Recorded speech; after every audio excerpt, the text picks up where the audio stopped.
droplets fall, a soft encore, a rhythm in the quiet morn. We are drops in the endless flight. But if you seek a storm that roars beneath the light, baby, I'm the peace before the fight. And you can dance in the storm till you wash away your trace. The droplets fall, a soft encore, a rhythm in the quiet morn. We are drops in the endless flight. But if you seek a storm that roars beneath the light, baby, I'm the peace before the fight. And you can dance in the storm till you wash away your trace.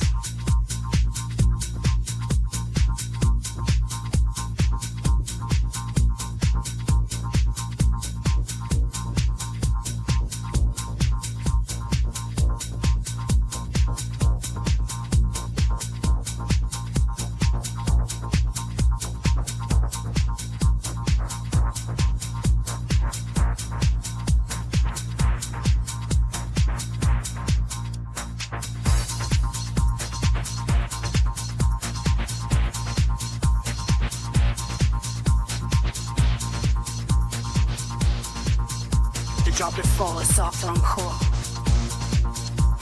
rhythm in the quiet morn. We are drops in the endless flight. But if you seek a storm that roars beneath the light, baby, I'm the peace before the fight. And you can dance in the storm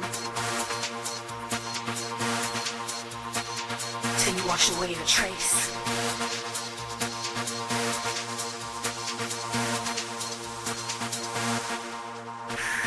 The drop is soft encore, rhythm in the quiet morn.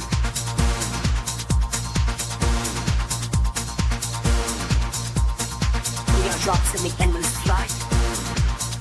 But if you see the storm that roars beneath the light, baby, I'm in peace before the fight.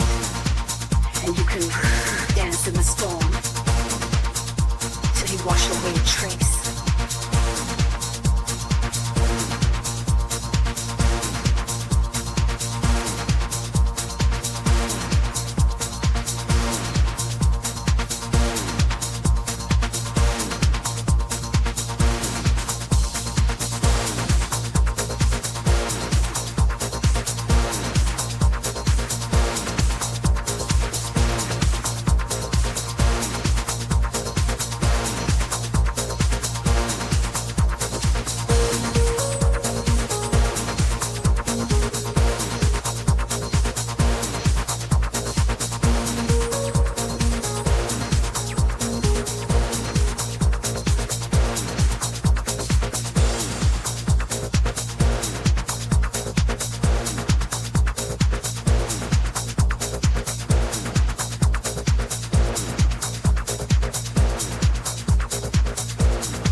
never done. Every corner we turn, a new friend in tow. It's time to start the magic on the Globus show.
It's time to learn and grow on the Globus show.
Good morning, Twitch. Love that energy. Love that energy. Morning, Antiphoria. Good morning, Red Hobbit. Good morning, Reed. Good morning, PETA. Good morning, Lurkers. Good morning, Bots. Good morning, Dan Clancy, wherever you are. Yeah. Yeah. Nothing's changed. 9 a.m. tomorrow. And 5 p.m. All times are Eastern. If you're watching this on YouTube, twitch.tv, Globus underscore the underscore elder. And again, the movie this week for movie night is going to be Future World in the Discord. Come along, join this show. So without further ado, let's get into it.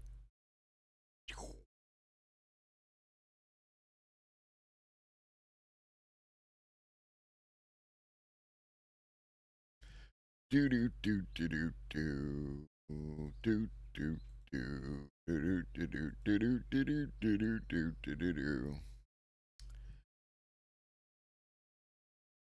I believe this one comes from Red Hobbit. These wall climbing AI powered robots are finding the flaws in D grade US infrastructure from commuter bridges to military hardware.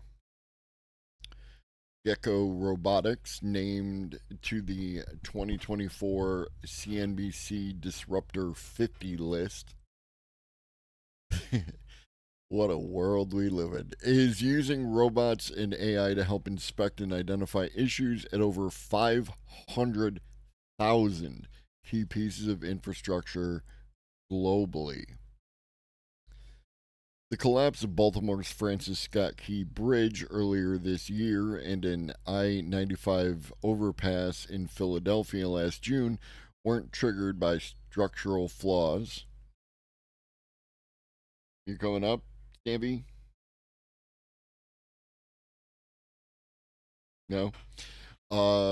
A runaway powerless ocean ship and tanker fire were the culprits. But the disasters were the latest examples of an issue seen across the U.S. Trillions of dollars worth of critical and vulnerable bridges, roads, and dams, factories, plants, and machinery that are rapidly aging and need of repair. Good morning, Neo Maxim.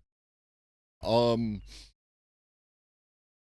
there are on the morning commute to take my son to school. There are there are some sketchy ass bridges. Like the concrete is literally falling apart, um, and like to a depth of inches, right? Like noticeably, shit is broken and turning to the dust from whence we all come. What up, James? Aren't we all rapidly aging and in need of repair? It's true. It's true. I'm not sure, Red Hobbit. I'm not sure, but I'm confident that that would be the case because we as a nation do not um give a shit. Basically, like we we we keep rolling until it becomes a problem and then we pay for it. Not we, but we, you know what I mean? Yes, 100%. We are dealing with, there is some infrastructure that is older than dirt. You know, our infrastructure here is the same. Like, I know damn well some of these bridges haven't been operated on in like 4 decades. Yeah, like, I'm looking at stuff which is like you'd expect to see it in some post apocalyptic kind of movie, right? Anyways, significant sums of money are being spent to fix the issues, some coming from President Biden's Infrastructure Act and other legislation, but the way infrastructure is maintained has largely not changed. Morning, Cosmic. But the mostly done slowly by humans or after a significant issue arises, like a leak or a collapse.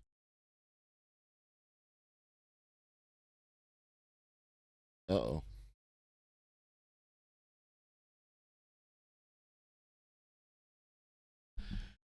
Uh, so I guess that I've been thwarted on this article.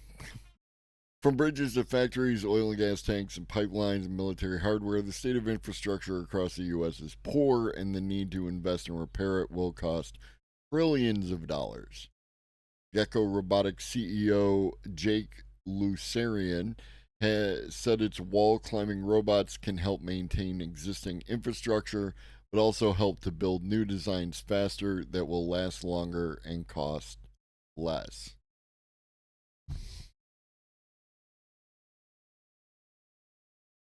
Moving on.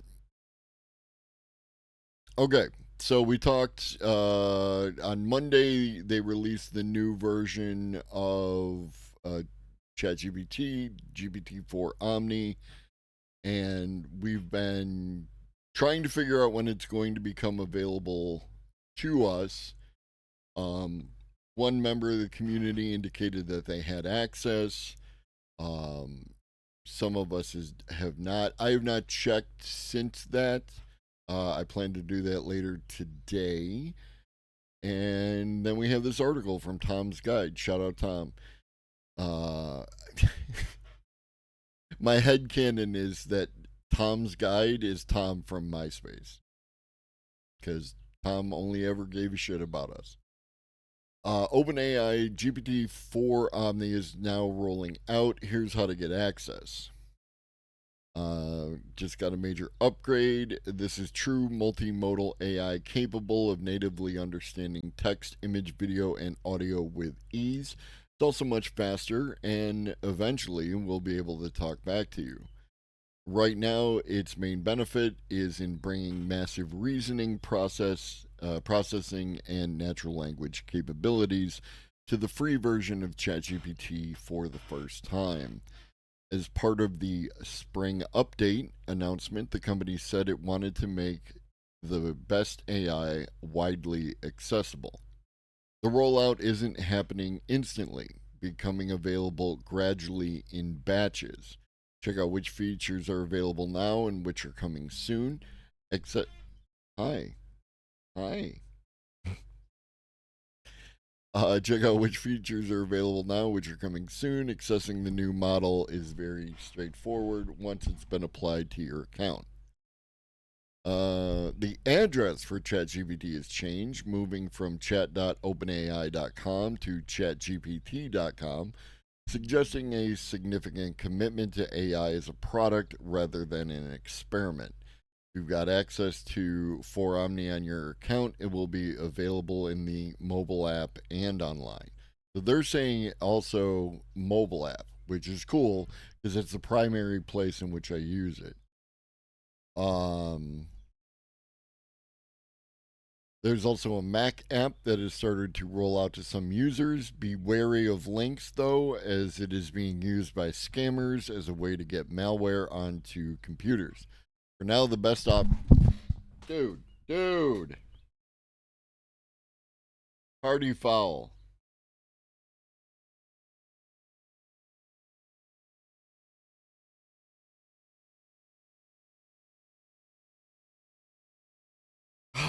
Cats, baby, cats. For now, the best option is to wait until you get an email or a notification with a link from OpenAI. Even if you do have a working link for the app, it won't let you use it until access has applied to your OpenAI account. You'll get an error saying you don't have access. For now, what you'll get when you sign into ChatGPT is access to the chat version of GPT 4.0, not any of the more advanced voice or video functionality, as that is gradually rolling out over the coming weeks, starting with Plus and Team accounts. Free account users will notice the biggest change as GPT 4.0 is not only better than 3.5, but also a boost on GPT-4 itself. Users will also now be able to run code snippets, analyze images, text files, and use custom GPT chatbots. On mobile, you'll still have access to GPT Voice, but it is the version that was launched last year. The way to tell is to have a conversation, end it, and see if it has transcribed everything to chat.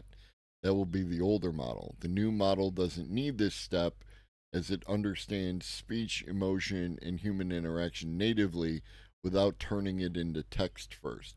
That's cool, but I want it to transcribe everything. I need it to transcribe. Don't take away the thing I like to give me this other thing.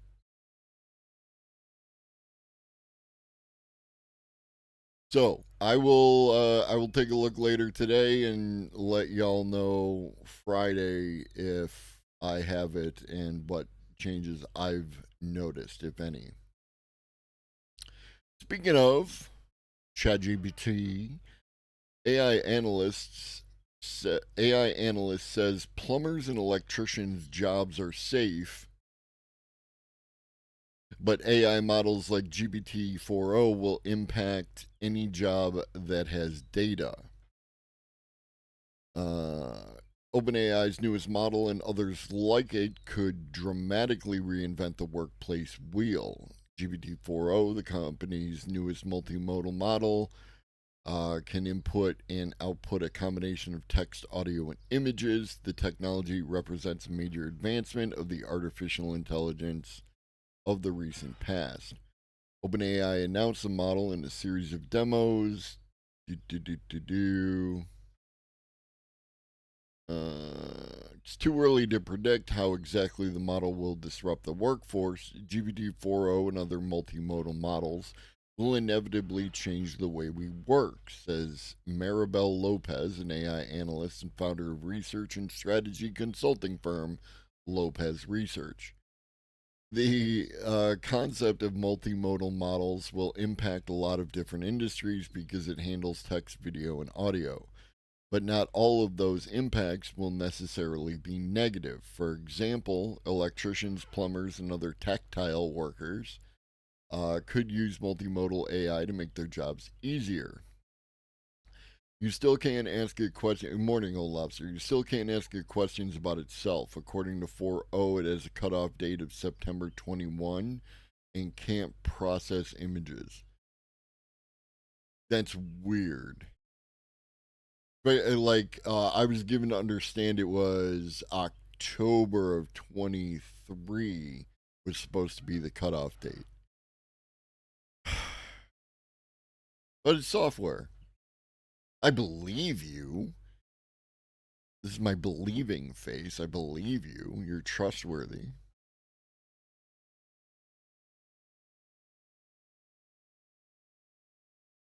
La, la, la, For workers who fix specialized equipment, AI might be very helpful in troubleshooting or fixing problems, but it won't replace them because they have to be there to do it. While some companies are working on AI robots that can do physical work, these models are typically better suited for repeated menial tasks like welding bolts than complex blue collar labor. However, other industries could have more of a challenge adapting to the implementation of multimodal AI in the workplace. AI will impact any job that has data. General consensus is that anywhere from 20% to 30% of tasks completed by computer workers will eventually be offset by AI. But that doesn't mean computer workers will find themselves unemployed. Using paralegals as an example, Lopez said their jobs could shift from tracking down documents and writing up summaries to tasks that can take a person hours, but which AI can complete in minutes, to tasks yet unknown. As Jana Splinters told us at one point in time, that's not what's happening with paralegals. They are not shifting to tasks yet unknown. Now, there's still the issue of hallucinations and everything else, but as those issues get ironed out, you're going to, you know, act as if, right? Act as if. Learn to use AI to make yourself better, to make yourself more productive within this space, but also be working on your exit strategy, because if your job is knowledge based work, if your job is can be done by a flowchart, and you have to be honest with yourself. If you're not honest with yourself, then you're going to get caught. But if your job can be reduced to a flowchart, then you are sooner rather than later going to see, at the very least, the less productive around you be replaced with AI. TikTok, motherfuckers. So yeah, just you stand a better chance of being the last person standing if you learn to use AI in your space. But even that has a limited horizon. It's not going to happen tomorrow. It's not going to happen the next day, but soon. And And a lot of that's going to depend on the culture of your company, um, and like, how much hallucinations can be mitigated. You know what I mean? If hallucinations, if you have stuff that, like, Neo Maxim pointed out earlier, that can use RAG to help minimize hallucinations. Any reference points like that that can be used to verify the information, then it's going to speed the process. Where if you're in something that is more fluid, then you might have more time. But don't bank on it. Don't bank on it.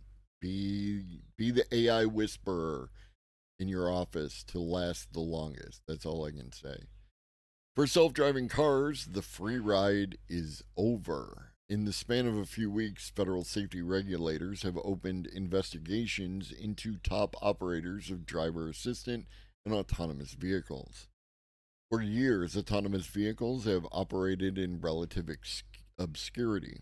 With few vehicles on the road and a laissez faire attitude among government regulators, automakers and big tech firms have been free to test and even commercially deploy with little oversight. Those days are done. In rapid succession, the National Highway Traffic Safety Administration has opened investigations into almost all of the major companies testing autonomous vehicles, as well as those that offer advanced driver assist systems in their production cars. Tesla, Ford, Waymo, Cruise, and Zoox are all being probed for alleged safety lapses, with the agency examining hundreds of crashes, some of which have been fatal. The new investigations signal a new and perhaps more antagonistic phase in the relationship between safety regulators and the private sector. The government is requiring more data from companies, especially around crashes, in order to determine whether the industry's safety claims live up to their hype. And the companies are finding that the proliferation of smartphones with cameras is working against them as more videos of their vehicles behaving unpredictably go viral. To an extent, I would agree with that statement.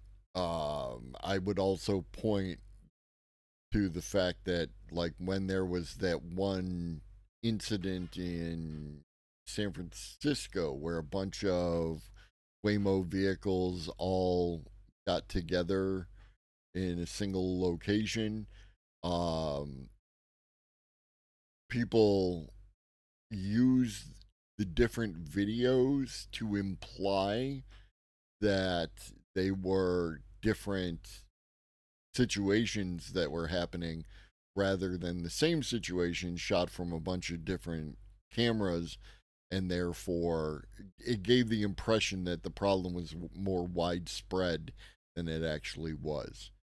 Media literacy and a healthy skepticism are your watchwords.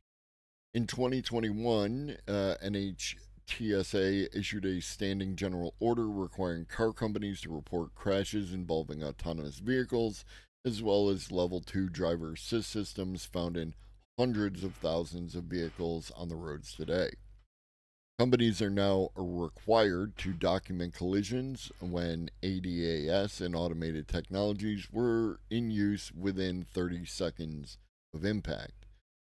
NHTSA is seeing these crash reports in real time, enabling the agency's Office of Defects Investigation to make connections between various incidents and determine whether more scrutiny is warranted. Meanwhile, videos of driverless vehicles operating erratically are also providing investigators with data they wouldn't have access to under the standing general order because they don't involve collisions. And that's fair. NHTSA specifically cited other incidents identified based on publicly available reports in its investigation into Waymo's driverless car system. The NHTSA is on TikTok, y'all.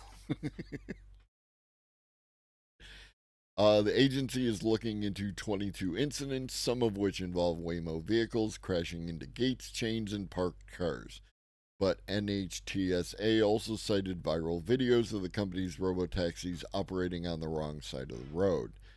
I think NHTSA is responding to the standing general order data as well as a never ending stream of videos from the public, like the Waymo AVs choosing to go down the wrong way on a street. Now, this is, I'm not even going to do it. If you've been on the road, you've seen people. It's not an excuse, because this is the thing about automated vehicles. They're going to have to operate at near perfect quality in order to achieve acceptance. Humans, on the other hand, can fuck off, right? They can do whatever they want to do, and it's just all good, right? It's just all good. Like the number of people who speed through school zones, not respecting the 15 or 30 mile an hour school zone speed limit. It's all good. It's all good. It's all good. Indeed, the public is now filling a vital role in providing NHTSA information about near misses, whereas the standing general order provides details about crashes. When NHTSA first announced the requirement that AV operators and automakers report crashes involving their vehicles, experts predicted the agency would be hamstrung because of the lack of standardization and context. It's because the data was missing a lot of key details, like the number of vehicle miles driven or the prominence of advanced driver assist technology in each manufacturer's fleet. NHTSA receives the data through varying sources, including customer complaints and different telematics systems. And companies are allowed to withhold certain details they consider to be confidential business information. But with more robotaxis on the road, as well as the proliferation of level 2 driver assist features, investigators have shown a knack for overcoming the limitations of the crash data by requesting further information from the companies. That's going to inevitably lead to more tension. I definitely think the wider rollouts and corresponding videos of bad behavior have made a difference. For years, the companies making these vehicles have been able to trade on people's assuming that they drive pretty much like regular cars. There isn't a broad understanding of how really different their perception is and how that can make them fail in really unpredictable ways. As soon as people start to experience them on the road, they start to viscerally understand that. In particular, NHTSA's willingness to reopen investigation into Tesla's autopilot shows that the agency has discovered a new fervor for oversight. Tesla issued a voluntary recall of autopilot in the form of an over-the-air software update last year in response to the investigation into dozens of crashes in which drivers were found to be misusing the system.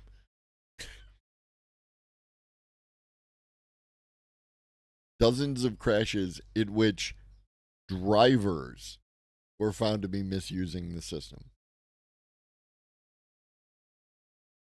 Okay? The Tesla recall wasn't up to snuff, with NHTSA citing at least 20 crashes involving Tesla vehicles that had received the updated software. The agency is now re examining the company and could conclude that Tesla's driver assist technology can't be operated safely. That could be detrimental to Tesla's stock price. I wonder how Tesla is doing today. We had the fun game yesterday of watching it go down and go up and stay in the negative, and it was good fun was had by all.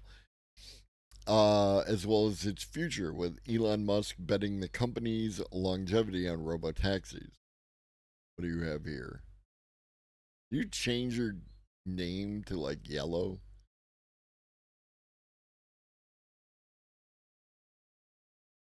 Piss yellow. Hey, we're starting the day in the negative still. Ow, that hurts. Look at that. I mean, admittedly, it's 172, 174, so it looks more dramatic than it is, but it is. Poor Elon. Poor Elon. So it's not as bad. Look, it's not as bad, right? It's still above how bad it was 3 days ago, right? How's the month looking? See, they're doing it's fine. They're doing fine. Look how bad it was back here on April, what, 20th, 21st? Ignore the overall trend of it like gradually heading downward. Like just forget this. Forget this. The fact that it was up there and now it's look. If we look at 5 years, look how high it is compared to when it was not high, right?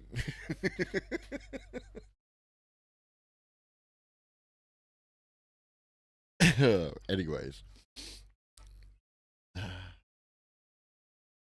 I'm optimistic that NHTSA's newfound regulatory fervor is a sign of changes at the agency. It has been leaderless, and from my outside perspective at least, really demoralized for a long time. I'm hopeful that's what's happening now.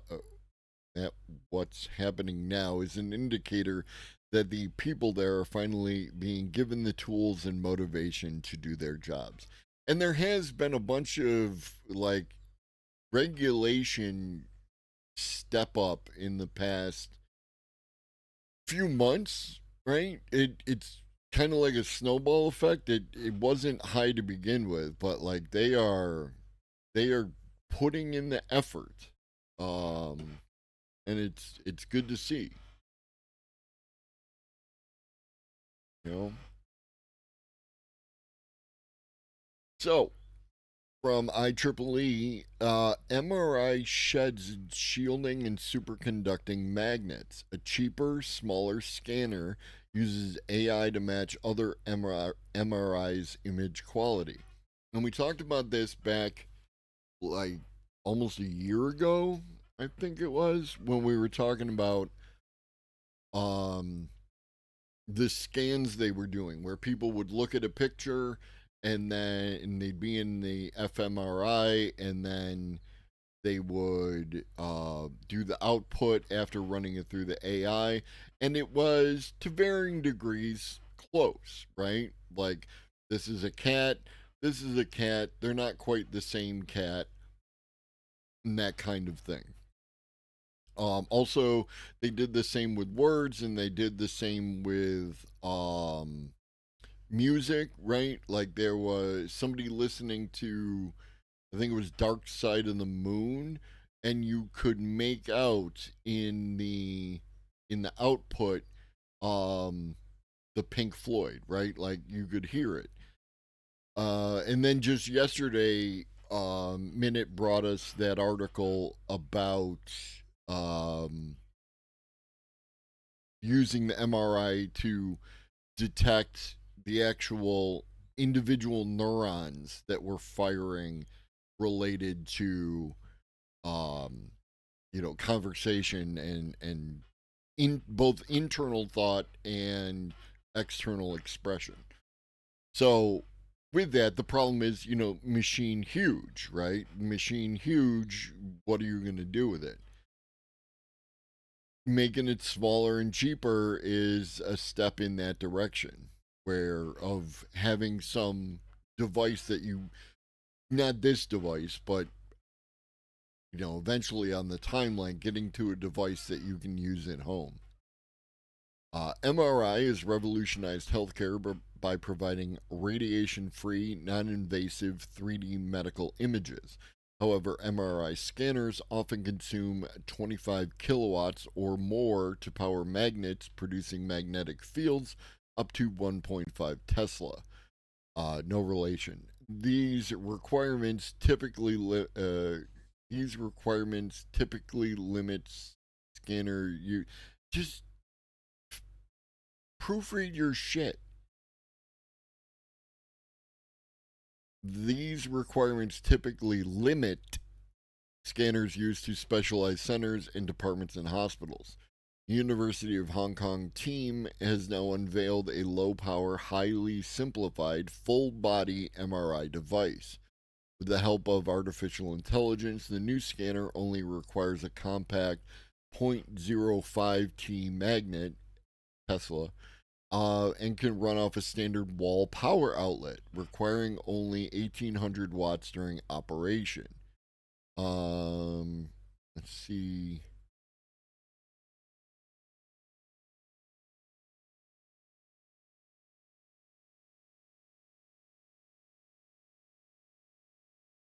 I just want to see if I can find a quick basis for comparison.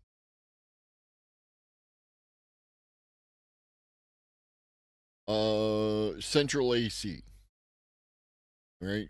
Central AC, 1500 watts running. Electric heater with a fan, 2000 watts running. So that gives you a comparable for space heater, right? This MRI consumes the same power as a space heater. The researchers say their new AI enabled machine could produce clear, detailed images on par with those from high powered MRI scanners currently used in clinics and may one day help greatly improve access to MRI worldwide. It talks about what MRI does, 150 million scans annually.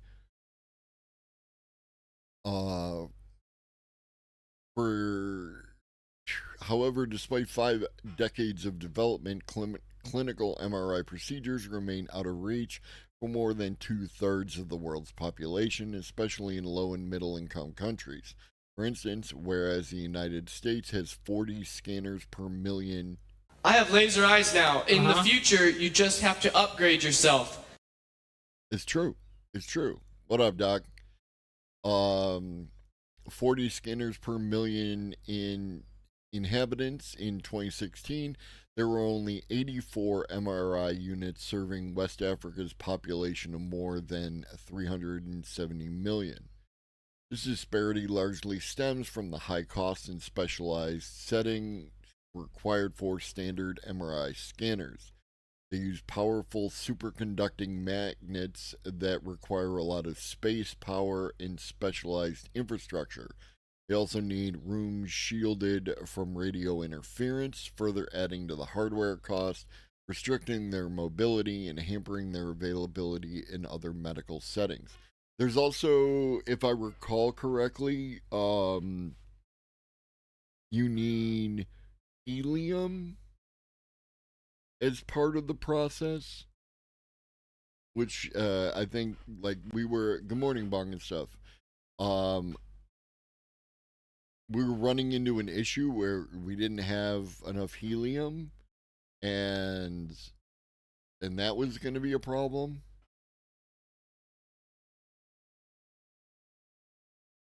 So it's possible this doesn't require helium. Standard 2-phase 220 20 amp wall power supply. Yeah, this is in your kitchen, you know what I mean? You can plug this in your kitchen.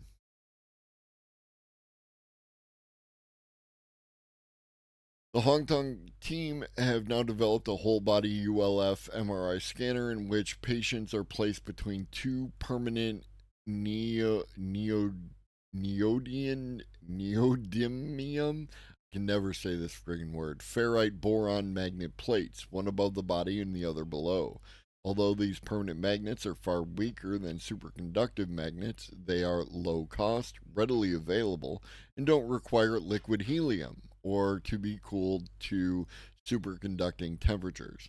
In addition, the amount of energy ULF MRI scanners deposit into the body is roughly 1/1000th that from conventional scanners, making heat generation during imaging much less of a concern. I mean, there is no good reason to not get Fusion up and running. I'm a big Fusion guy. Big fuser, this guy here. So yeah, this is cool. Cheaper, more available MRI units.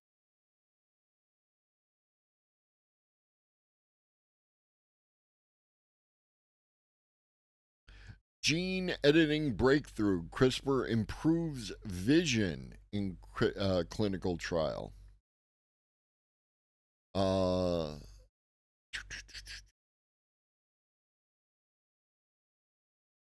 mass eye and ear led phase 1-2 trial, which includes 14 participants, found that the first of its kind experimental treatment was safe and efficacious. I love a good use of efficacious. Brilliance trial results showed 11 out of 14 treated participants experienced some improvements in vision and quality life measures. CRISPR based therapy was found safe with no dose limiting toxicities reported. Mass eye and ear researchers say their findings support continued research in clinical trials of CRISPR therapies for inherited retinal disorders. So this isn't for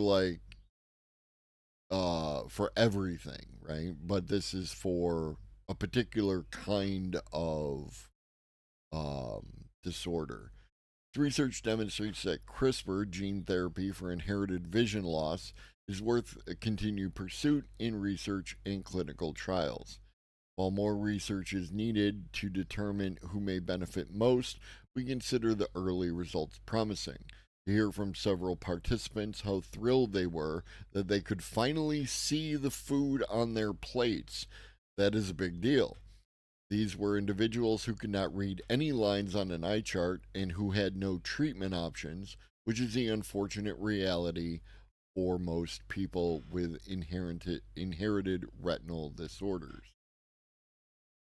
And just since it popped up, still doing Call of Dragons. If you haven't done Call of Dragons and you want to help out your streamer, just download it at that link and get your town hall up to level 5.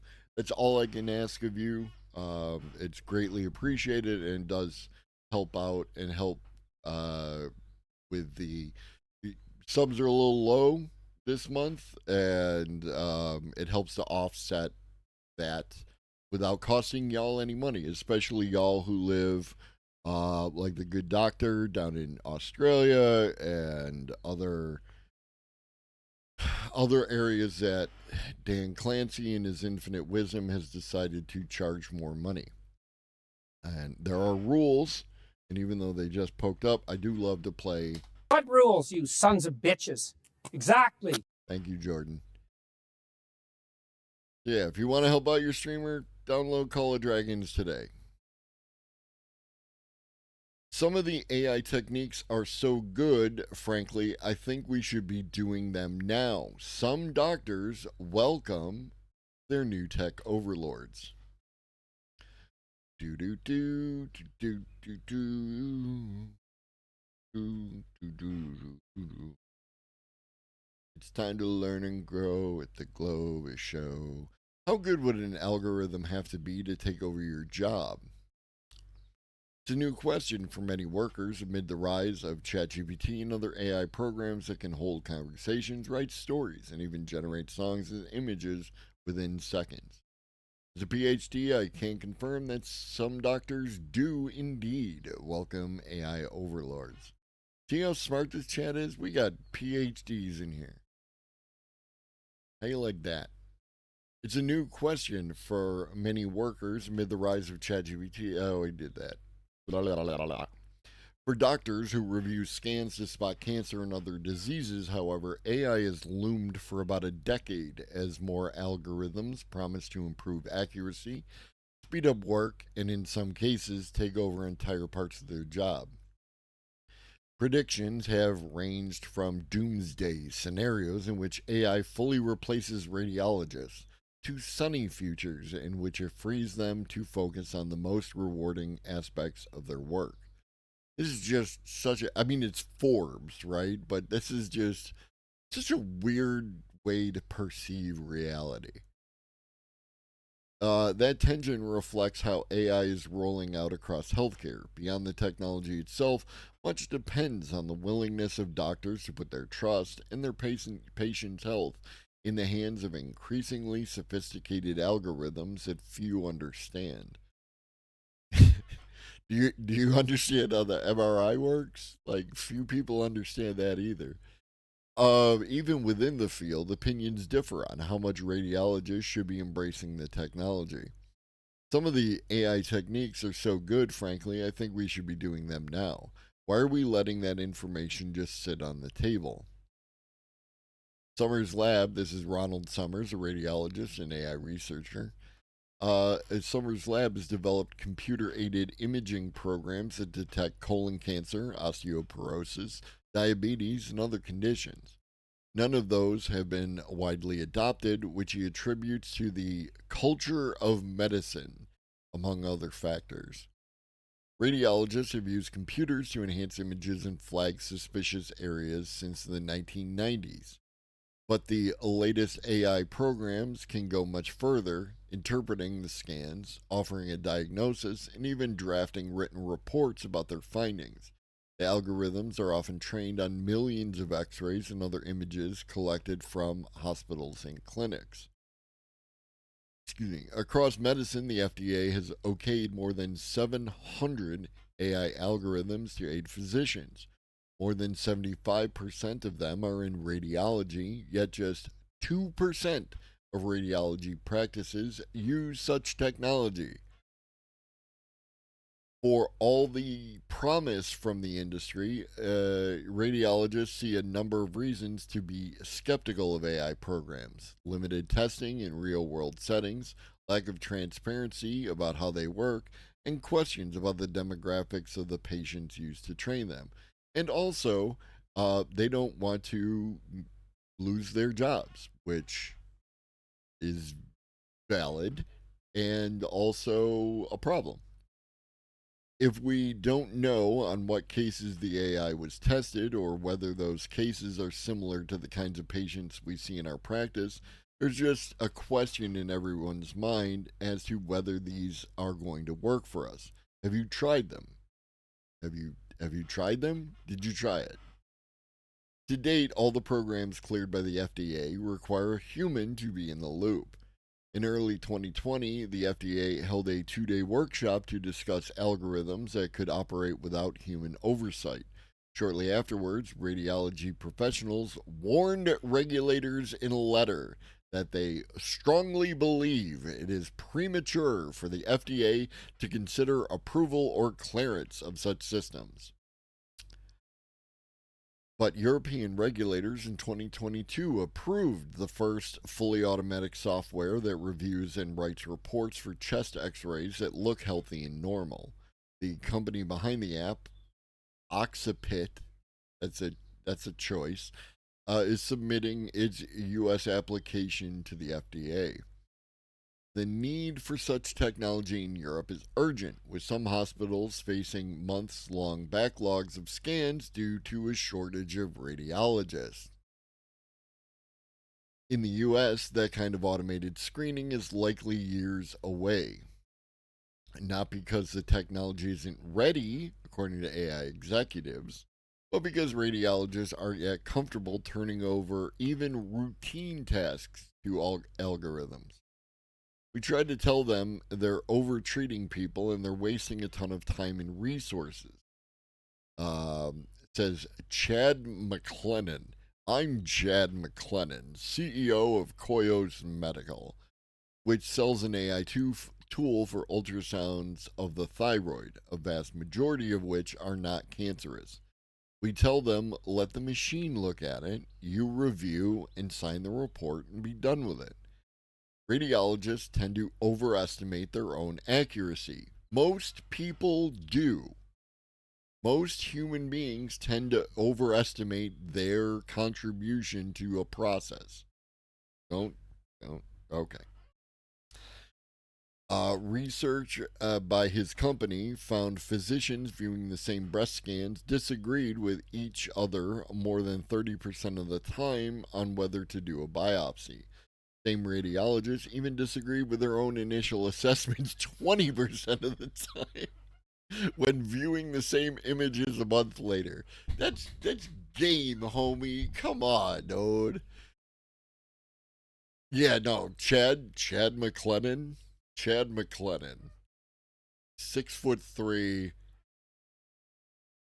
polo shirt all the time. Wears a polo shirt in the shower. Uh, about 20% of breast cancers are missed during routine mammograms, according to the National Cancer Institute.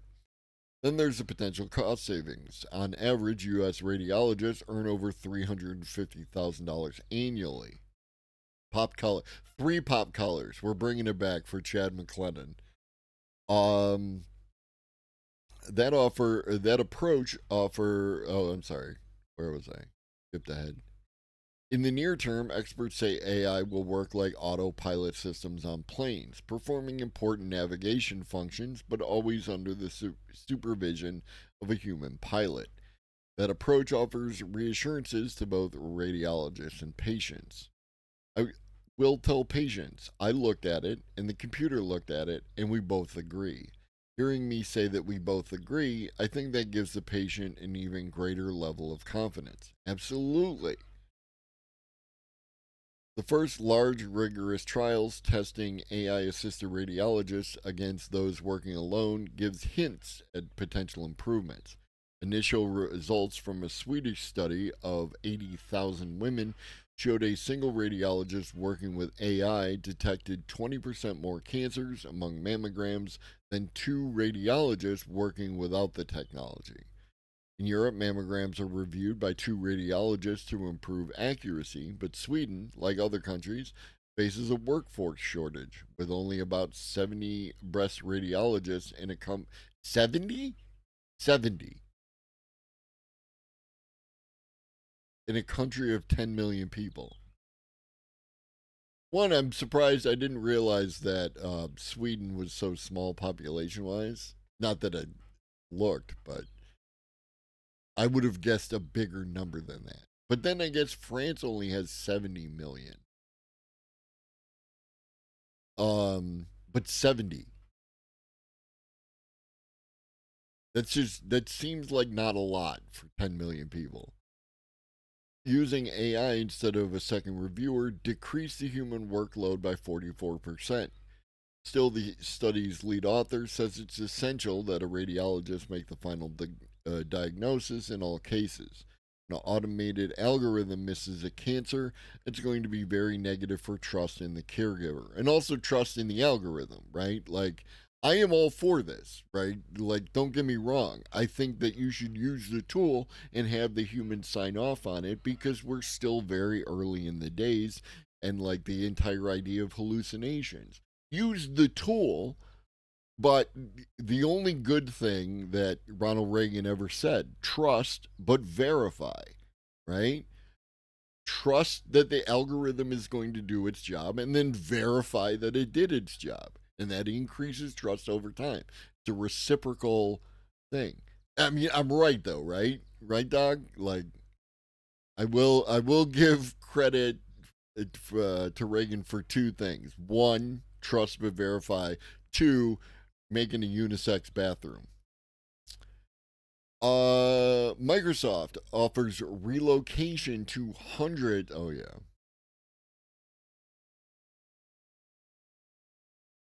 I'm sorry. Your websites just look like absolute garbage. It's like the 1990s. Are you gonna? You're gonna. They're getting better though. Look at this.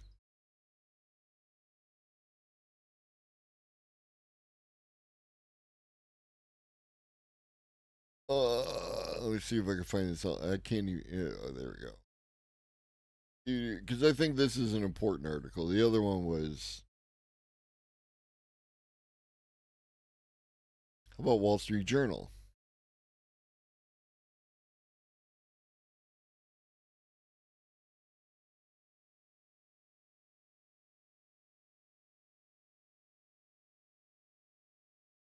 Was it 10 o'clock? All right, just one or two more articles and then I got to bounce. Nope.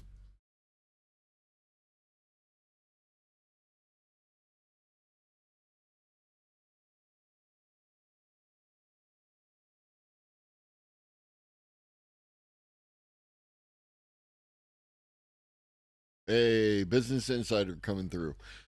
Microsoft reportedly tells hundreds of AI and cloud staff to consider leaving China. Microsoft is reportedly asking up to 800 China based employees if they consider leaving the country as tensions between the U.S. and China grow. The company is offering workers involved in machine learning or cloud work transfers to countries like the US, Ireland, and Australia. Representatives from Microsoft did not immediately respond to a request. What up, K-Pars?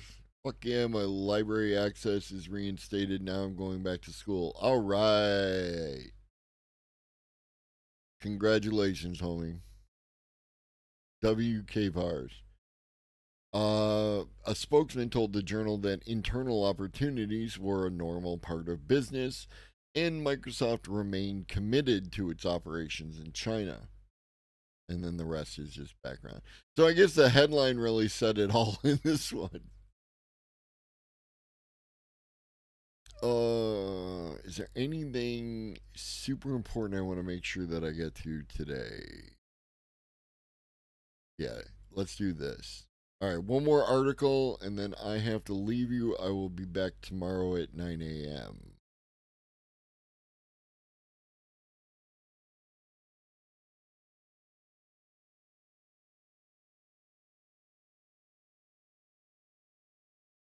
Really?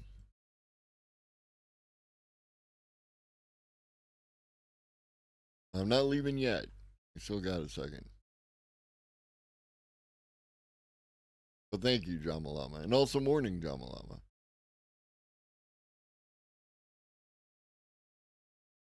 Renewables will skyrocket under new transmission policy, says Ken Silverstein, senior contributor. Transmission system must modernize and expand to meet the demands of the 21st century. Indeed, the growth of artificial intelligence, data centers, and electric vehicles powered by green energy means the company must at least double regional transmission capacity. That's why the Federal Energy Regulatory Commission, FERC, you want to go work for FERC? I want to work for FERC. Voted 2-1 Monday to modernize the nation's long distance, high powered transmission policies, geared to meeting the Biden administration's decarbonization goals and to harden the grid to withstand extreme weather that could wreak havoc on local economies. Won't someone think of the local economies? The changes have multiple ramifications. It will help with backstop authority or the ability to build transmission when progress slows. Over the next decade, it will lead to considerably more renewable energy and notably less coal fired power. Put this also in the framework of the new EPA rules that came out recently that have pretty much everybody saying that coal is dead in the United States in the short term, right?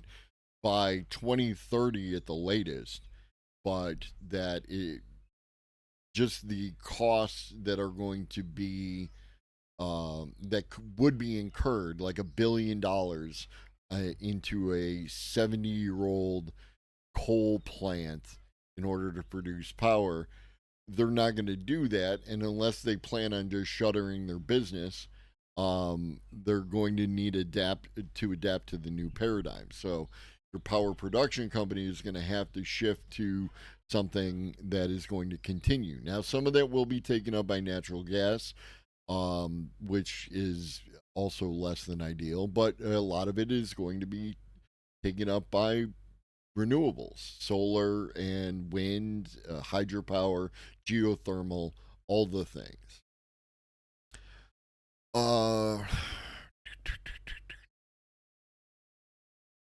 The changes have multiple ramifications. It will help with backstop. Over the next decade, it will lead to considerably more renewable energy, less coal-fired power. For both reasons, litigation will abound, although the regulatory commissioners considered that before approving the new policy. Nice. We could see renewables finally pass 50% of the generation grid. Dude, you're pulling on my wire. Generation grid capacity in the next 10 years. Fox Swim. Somebody named their child Fox Swim. Solar industry researcher for Aurora Solar. Aurora Solar. One of the complaints about renewables is that the U.S. grid cannot manage intermittent energy. That doesn't mean we can't build a grid to handle it. This ruling will let regional authorities make the network more renewables friendly and increase grid stability. Spark has been working on this rulemaking for 2 years. Building transmission is the most demanding infrastructure project. For starters, the engineering behind it is nothing short of miraculous. However, those projects are expensive to construct and impossible to site across multiple states. Investors are therefore turned off. They seek more immediate returns. Sometimes you cannot rely on investors to take care of it for you.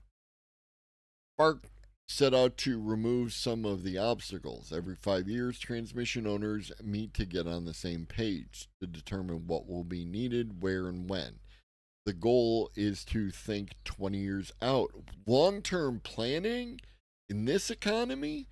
Currently, 260,000 megawatts of power generation are waiting to connect to the U.S. grid, more than double the amount of the current fleet of power generators. 95% of the generation in the queue is solar, wind, and battery storage. The ruling makes it easier for power to move from faraway places to cities that need more electricity. That bodes well for wind and solar, which must often get wheeled from rural to urban areas and across state lines. I don't know that this ruling is the final nail in the coffin for the coal industry, but it's certainly a solid smack on that nail. So yeah, that plus the EPA ruling, that's good news. And I wanted to end on some good news. I will be back tomorrow at 9 a.m. Who up? Who up? Wheezing the juice. Don't chew on me. Don't chew on me.